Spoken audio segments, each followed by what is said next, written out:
y poder llegar a una conclusión si realmente somos esa última generación. Muy bien.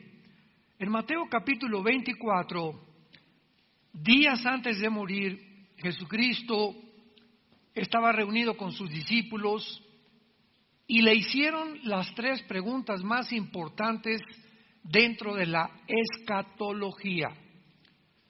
La escatología es una rama de la teología que habla acerca de las profecías de los últimos tiempos. Entonces, cuando estudias escatología, estás estudiando las profecías finales. Cuando estudias hermenéutica, estás estudiando la forma como debe interpretarse correctamente la Biblia, que desde luego es del aspecto literal. Cuando estás hablando de demonología, estás hablando del estudio de Satanás y los demonios. Y así la teología tiene diferentes ramas, pero la de las profecías es la escatología. Entonces, en el capítulo 24, del 1 al 3, dice la Biblia que cuando Jesús salió del templo y se iba, se acercaron sus discípulos para mostrarle los edificios del templo. El templo de Salomón era una de las maravillas más grandes que había en esa época. Y todos los que pasaban veían ese templo, ¿verdad?, construido con unas piedras enormes, un diseño, una construcción espectacular. Y es lo que más atraía la atención, los edificios, ¿verdad?, la religión, las ceremonias, los ritos, cuando se olvidaban que el principal propósito de una persona que busca a Dios es la persona de Jesucristo y no el edificio. Y por eso es tan importante que nosotros ya como cristianos nunca digamos vamos al templo, porque esto no es el templo. Y si construimos un edificio, Dios nos concede construir un edificio para poder tener un edificio para poder reunirnos, el edificio no es el templo lo somos nosotros. El templo somos nosotros. Antes de la cruz de Cristo, había lugares que se acercaban como el tabernáculo, que fue el lugar que Dios diseñó para que el pueblo de Dios se reuniera, y la presencia de Dios se encontraba ahí mismo, ¿verdad?, en el tabernáculo, en el arca del pacto. Entonces, los judíos al llegar ahí sabían que ahí estaba Dios. Dios escogió recluirse en ese lugar, en el arca, y cuando sacaban el arca iban siguiendo la presencia de Dios. Pero después de la cruz de Cristo a nuestros días, el Espíritu Santo bajó y entró a cada uno de nosotros e hizo nuestro cuerpo el templo nuevo de Dios. 1 Corintios 6, del 19 al 20. ¿Que no saben que ustedes son el templo del Espíritu Santo? ¿Que el cuerpo es el templo donde ahora habita Dios? Entonces, donde 2 o 3 se reúnen, ahí está la iglesia. Entonces, todas estas cosas tenían que desaparecer. Todos estos conceptos de irnos de rodillas a un lugar sangrando las piernas, golpearnos con pencas de nopal la espalda, o Señor, te ofrezco que voy a ayunar un mes para que sanes a mi hijo. Imaginémonos nada más, Dios desde el cielo, sí, mira a Miguel el arcángel, mira a doña Chole.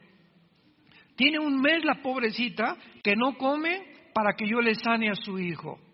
O sea, en otras palabras, doña Chole cree que yo no soy un Dios misericordioso y que ella tiene que hacer un sacrificio para que yo responda a sus oraciones. Y Dios no busca más sacrificios. Pues Señor, ahora voy a dejar a mi novia para que me contestes.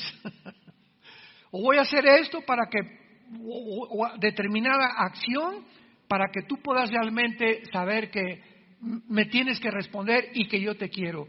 Todas estas acciones de los seres humanos son debido a la ignorancia de las Sagradas Escrituras. Dios hizo el sacrificio más grande en la cruz del Calvario y ya no hay ningún otro sacrificio que nosotros podamos hacer para agradar a Dios. Entonces, imaginémonos que hay un sacrificio que supere lo que hizo su hijo.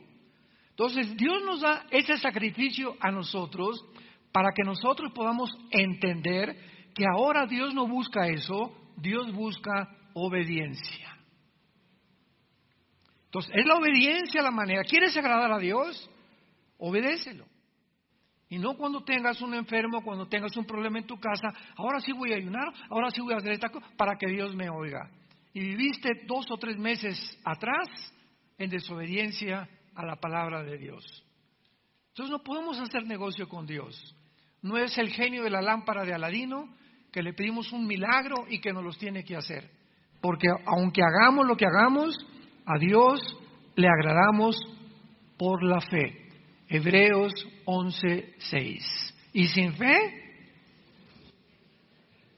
es imposible, ahí está claramente la declaración, no hay ninguna otra cosa que agrade a Dios más que tú creas lo que dice aquí. Cuando tú crees lo que dice aquí y obedeces lo que Él dice aquí, tú estás continuamente agradándole a Dios, satisfaciendo la voluntad de Dios, y Dios se agrada de nosotros y Dios nos corresponde dándonos una iluminación más clara de su voluntad. ¿Cómo podemos responder ante un problema con un hijo, con una hija, o en tu matrimonio, si te divorcias o no te divorcias, si compras esa casa, si no compras esa casa, qué carrera vas a estudiar? Entonces Dios nos responde iluminando nuestra mente cuando ve la obediencia.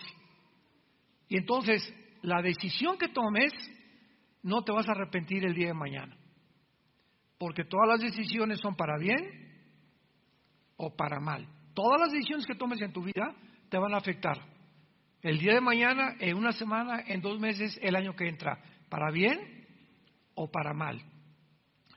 Entonces estaban todos los fariseos y la gente asombrada, se acercaron para mostrarle los edificios del templo, y respondió él y les dijo, versículo 2, Mateo 24, ¿ven ustedes todo esto?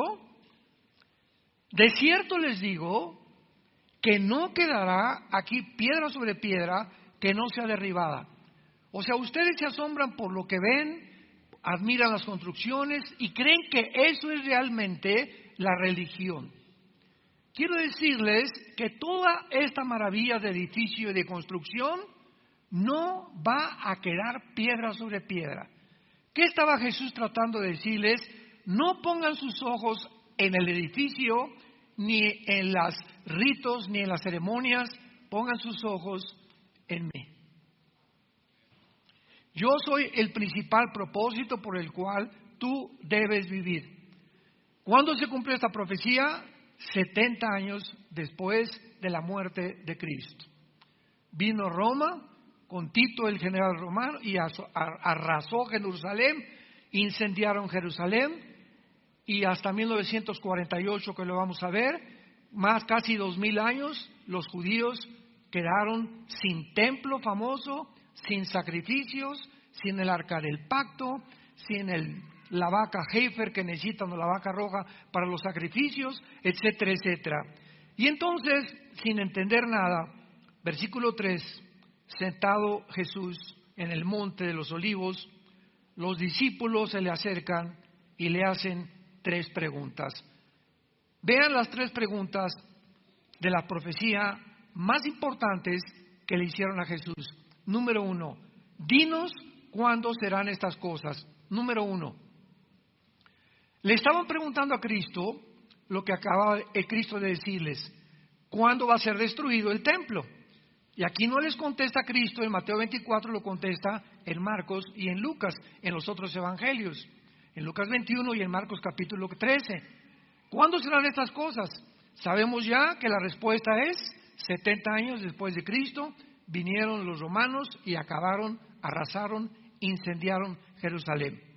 Segunda pregunta, que ya es mucho más profunda: ¿qué señal habrá de tu venida?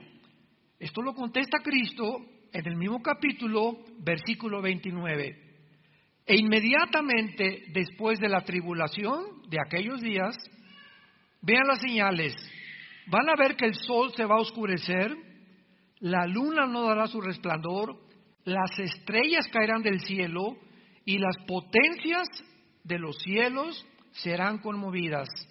Entonces aparecerá la señal del Hijo del Hombre en el cielo y lamentarán todas las tribus de la tierra y verán al Hijo del Hombre viniendo sobre las nubes del cielo con poder y gloria. ¿Cuál es la señal de la segunda venida de Cristo? Las señales cósmicas que todavía no han sucedido. ¿Recuerdan ustedes que hace poco hubo las 4 lunas rojas? Y salieron por todos lados especulaciones y correos y en el TikTok y en las redes sociales. Es que nos encontramos, ya viene Cristo, las redes diciendo que porque las lunas se pusieron rojas en un eclipse que hubo lunar, ya era la señal que venía Jesucristo. Sin embargo, estas señales son para antes de la segunda venida de Cristo y no antes del rapto. Esa es la grande diferencia. Para el rapto no hay una sola señal. El rapto es inminente. ¿Qué significa inminencia? Sin ninguna aparición, sin ninguna señal, sin ningún anuncio. El rapto puede ser ahorita saliendo de este edificio. O en la noche, o mañana, o dentro de 6 meses, el día y la hora, nadie la sabe. Pero como no hay ninguna señal específica para el rapto, la hay para los cristianos que vivan en la tribulación, que son los 7 años de la semana 70 de Daniel, que cuando lleguen ellos a la tribulación, sabrán que cuando los fenómenos cósmicos aparezcan en el cielo y que sean los 7 años que profetizó Daniel en Daniel 9, 24 al 27, verán entonces que Jesucristo viene por ellos y se animarán a poder resistir al anticristo. Pero nosotros no tenemos ninguna señal. Por eso es tan importante estar atentos a la tercera señal y a la tercera pregunta. ¿Y qué señal habrá del fin? ¿Qué dice? Del fin del siglo o del fin de la historia. Entonces, ¿qué señal habrá de cuándo se destruyera el templo? Bueno, ya lo sabemos. ¿Qué señal habrá en tu segunda venida? Fenómenos cósmicos, las estrellas, habrá cosas terribles en el mundo, pero ¿cómo sabemos que hemos llegado al final? Que nos hemos acercado al final de la última generación. Muy bien. Y después de las señales que ya Cristo comienza a mencionar en el versículo 4, entonces Jesús les dijo inmediatamente, miren que nadie los engañe. Mateo 24 está escrito exclusivamente a los judíos. Como lo sabemos, porque cuando anuncia Cristo la venida del anticristo, anuncia más adelante, el versículo 15 en adelante, de que los que están en Judea, que se escapen a los montes de la persecución del anticristo.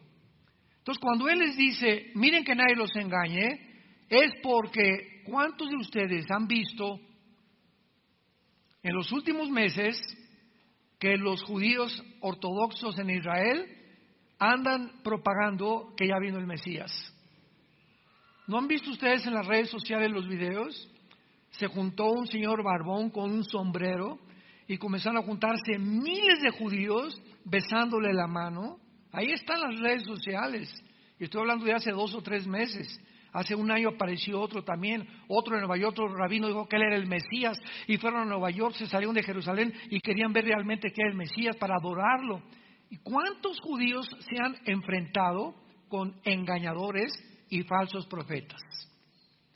Porque rechazaron al que realmente Dios había escogido como el Mesías. Entonces lo primero que Dios nos muestra es que el engaño vendrá como una de las señales más grandes de que nos encontramos en la última generación. Y así vamos a ir escudriñando poco a poquito diferentes pasajes para irnos acercando, irnos uniendo el rompecabezas que tenemos delante y poder descubrir, vuelvo a insistir, si nos encontramos en esa generación. El mundo ha sido engañado siempre, lo sabemos, ¿verdad? Hitler engañó a los judíos diciéndoles, ¿verdad?, que ellos no eran realmente el pueblo prometido, Hitler engañó a 85 millones de alemanes, fueron engañados por Hitler, creyendo que él era el Mesías. Benito Mussolini engañó a millones de italianos. Saddam Hussein engañó a millones de iraquíes. Carlos Marx engañó al mundo diciendo que el problema realmente del mundo no era espiritual, era social, era una lucha de clases. Alejandro el Magno engañó al mundo creyendo que los más grandes conquistadores eran los que iban a conquistar el mundo tarde o temprano. Rothschild, el que fundó la banca suiza, engañó hace 2 o 3 siglos al mundo, propagando, y junto después con David Rockefeller en el siglo XX, de que realmente la economía era la única forma de poder sobrevivir y poder sacar a la humanidad de los problemas de la guerra, etcétera, etcétera. Y así vamos toda la historia del mundo desde la Torre de Babel, que fueron engañados. Vamos a levantar una torre, hagámonos un nombre, y vemos en la Torre de Babel la primera centralización del poder político y religioso. Todo tiene su origen en la Torre de Babel. ¿Qué significa esto? Que si es Satanás el que se encuentra detrás de la humanidad, 1 Juan 5:19, y Satanás tiene una estrategia para tratar de destruir a la humanidad que nos odia, y él es un maestro en el arte del engaño, de la mentira. Significa que cuando reunió por primera vez después del diluvio a la humanidad en la Torre de Babel, el propósito principal de Satanás, síganme con mucho cuidado, significa desde el principio que corre la misma estrategia por toda la historia, convencer a la humanidad que debería haber una centralización del gobierno y una sola religión.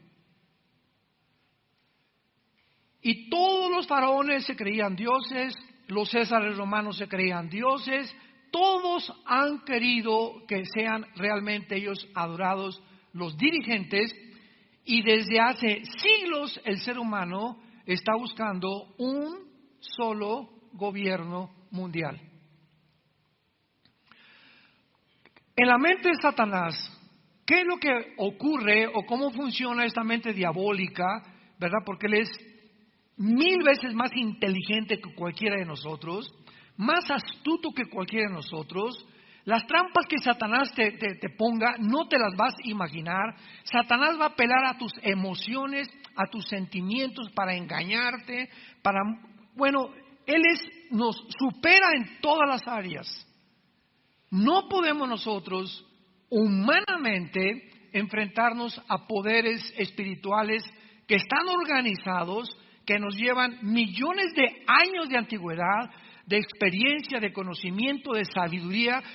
Lucifer fue la criatura más perfecta que Dios ha creado. Es imposible que el ser humano, con las limitaciones y el ADN corrompido y la imagen de Dios corrompida dentro de nosotros, podamos discernir las estrategias de Satanás, defendernos contra ellos y poder vencer. Imposible si tú no vives cerca de Dios. Juan 15:5, separados de mí. Qué locura que una persona que siga cristiana crea que puede separarse de este libro o de tener una vida de oración o una vida de santidad y creer que le va a ir bien. ¡Qué locura! Satanás, como león rugiente, dice 1 Pedro capítulo 5, como león rugiente anda buscándote. Anda buscando qué daño puede hacerte en tu matrimonio. ¿Por dónde puede lastimarte a través de tus hijos o de mis hijos, de nuestros nietos? ¿Qué daño te puede ocasionar físicamente o en tu trabajo? Está buscando la manera de que abras una puertecita así nada más, así chiquitita, y la culebra por ahí se mete. Tú en tu casa abres un canal de pornografía, le abriste una puerta de este tamaño a Satanás y a sus demonios. Se viene como la marabunta, como la hormiga marabunta, inundar las mentes y principalmente las mentes de los niños pequeños. La mente de tu esposa o la mente de tu esposo.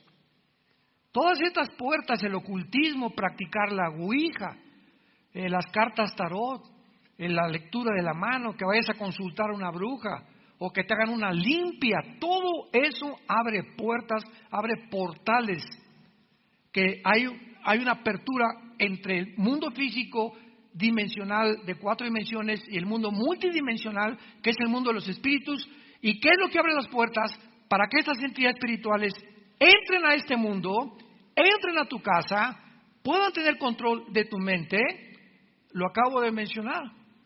Una vida sexual degenerada, pornografía, prácticas de ocultismo, brujería, limpias, vida de desobediencia y rebelión. La rebelión de los padres a los hijos, dice 1 Samuel 15:23, como pecado de rebelión es la brujería. Se compara la rebelión a tus papás como si estuvieras practicando la brujería y el ocultismo. Se compara la rebelión de una mujer a su esposo como si fuera bruja. O viceversa. Cuando el esposo no respeta a la esposa, él se está rebelando a no ser la cabeza, el digno, el sacerdote de su casa. Y tenemos ya que despertar ahorita en el 2023 que vamos a entrar para estar conscientes, como le dice Pablo a los Corintios, de las estrategias de Satanás. Ahora escuchen. Si la estrategia de Satanás ha sido principalmente la centralización de un solo gobierno desde la Torre de Babel, somos la primer generación en la historia en la que un solo hombre puede ya gobernar el mundo mediante la tecnología que hemos alcanzado. Ahora con la tecnología que tenemos, un solo hombre es capaz de poder gobernar el mundo. Y lo estamos viendo con nuestros propios ojos en estos últimos 2 o 3 años, cuando ahora los gobiernos, las naciones, están perdiendo su soberanía nacional. Ahora no son los gobiernos los que dicen, por ejemplo, en Francia o en España o en Italia o en México, vamos a hacer esto. Ahora los gobiernos están siendo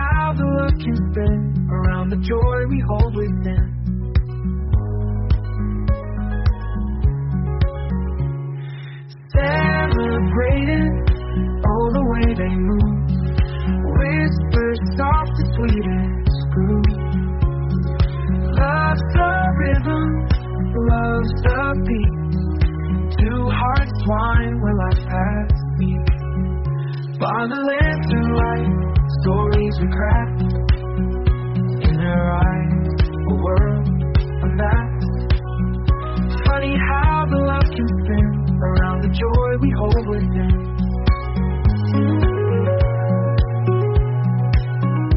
On this night, beneath the stars, gently holding no visible scars.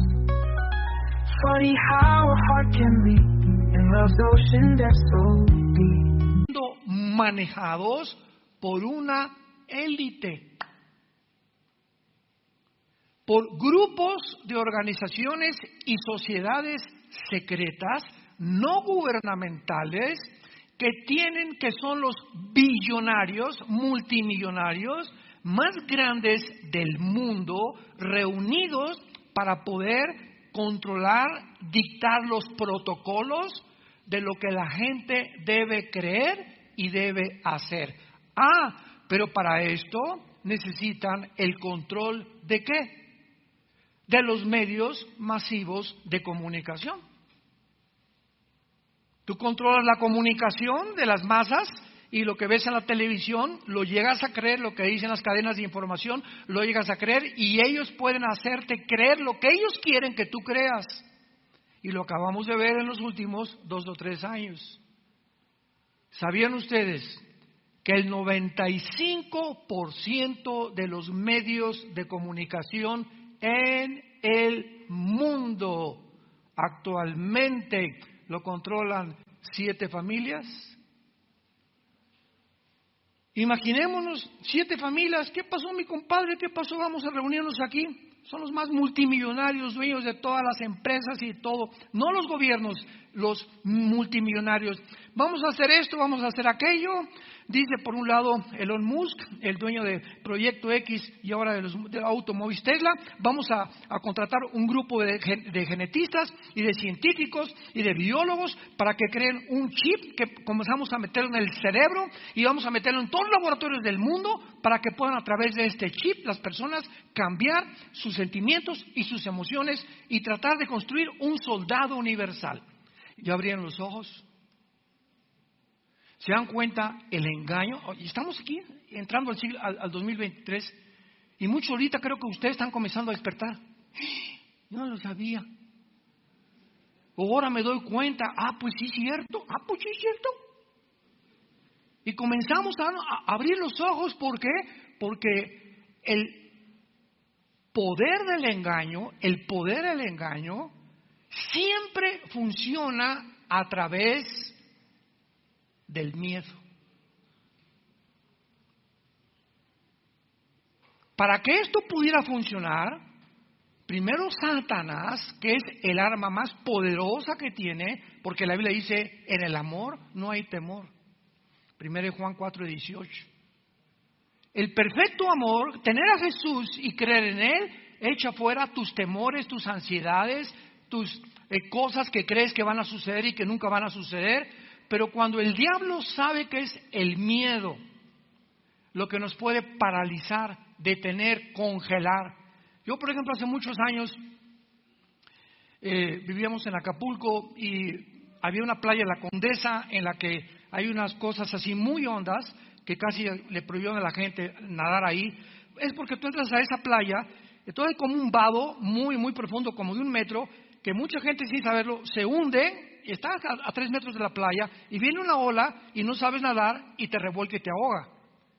Entonces me acuerdo que yo tenía como de 10 o 12 años de edad, que me acerqué hacia la playa y vi una ola que se venía por acá y el simple hecho de ver el tamaño de la ola me congeló. No supe qué hacer así, me quedé así. Pues cayó sobre mí, gracias a Dios que sabíamos muy bien nadar desde niños y sabía cómo me tenía que reaccionar debajo de la ola y ya pude salir, ¿no? Pero ¿cuántas veces nos damos cuenta que el miedo congela? Estás a las 2 de la mañana en tu casa y de repente oyes la puerta.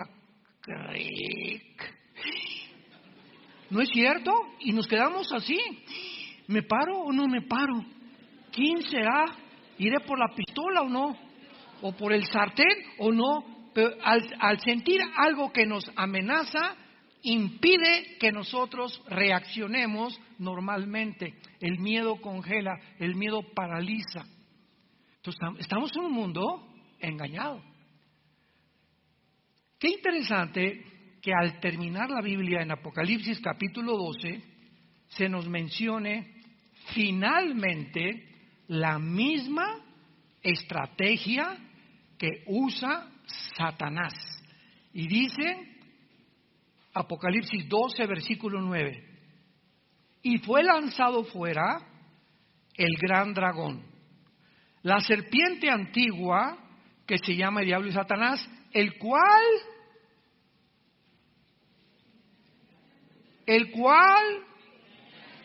engaña al mundo entero. El mundo entero, científico, no científico, político, filosófico, del área que tú digas, académico que tú me quieras mencionar, está completamente engañado por un poder sobrenatural, y para que el engaño resulte efectivo en tu vida es porque tú vives lejos de Dios. Porque le dice Pablo a la iglesia de Tesalónica, ustedes no están en tinieblas. Yo recuerdo, amados santos, el 2020, que comenzó a surgir todo esto, fue como en febrero de 2020, que vi un anuncio en la televisión de esto del COVID y me levantó el Señor como a las 2, 3 de la mañana y no se imaginan ustedes, se apoderó de mí un sentimiento pero muy profundo que yo sabía que había algo de maldad en lo que se comenzaba a propagar en el mundo. Al otro día me levanté, creo en febrero del 2020 comenzaba este movimiento.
Me levanté, desperté a mi esposa, a Marta, muy alterado, y le dije, por favor, necesito grabar algo y mandarlo a las redes sociales.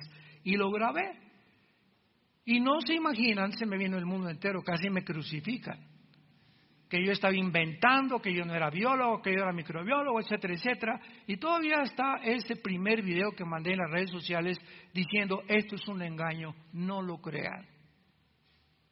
Claro que tenemos que protegernos, ¿verdad? Y el bicho existía, pero la forma como se estaba manipulando a la gente, había una agenda satánica detrás para poder reducir la población, para poder reducir la salud, para todavía violentar más nuestro sistema inmune. Y después se descubre que la famosa pañal, tapabocas que nos ponían, comenzaron a descubrir los científicos. Hay un aparatito que viene de la farmacia, se llama el oxímetro, no sé cuántos de ustedes lo compraron. Ese oxímetro lo recomendaban ya después de los últimos meses para que te lo pusieras en el dedo y si tenías más de 90, pues no tenías COVID, o sea, estabas bien. Y si tenías menos, 80, 85, era probablemente que tuvieras el COVID. O sea, la oxigenación determina el grado de tu inmunidad. Y todas las personas que comenzaron a taparse la boca, se les comenzó a recomendar y casi nadie hizo caso de comprarse el oxímetro. Y las personas que tenían tapada la boca, después de 1 o 2 horas, se les dijo, mídanse la oxigenación, les bajaba a 85 de oxigenación. Oye, pero ¿qué es lo que nos da la vida? Es el oxígeno. Nos sacaron de las playas. Nos sacaron de los parques donde la fauna y los árboles producen, ¿verdad? El oxígeno, nos sacaron de ahí. No vayan a los parques, que los niños tampoco. No vayan a las playas. Fue una campaña, acuérdense cómo se vino, pero así estábamos, el mundo aterrado, nos confinaron, nos encerraron y todos con miedo. Y así es como pudimos ser controlados por la élite que gobernaba a los países y los países aceptaban el mismo protocolo. Qué coincidencia que todos coincidieron el mismo protocolo. Se caen completamente el engaño cuando descubrimos lo que se encuentra detrás. Si tú agarras un anzuelo y te vas al mar y echas el anzuelo y lo jalas dentro del mar, ningún pez lo va a morder. Pero si tú al anzuelo le pones un pececito, el pez va y qué cosa muerde el anzuelo, se dan cuenta que fue engañado. Cuando muerde el anzuelo, fue demasiado tarde. Que lo engañó, no distinguir que eso era falso, que era un engaño. De la misma forma, Satanás pesca a los seres humanos.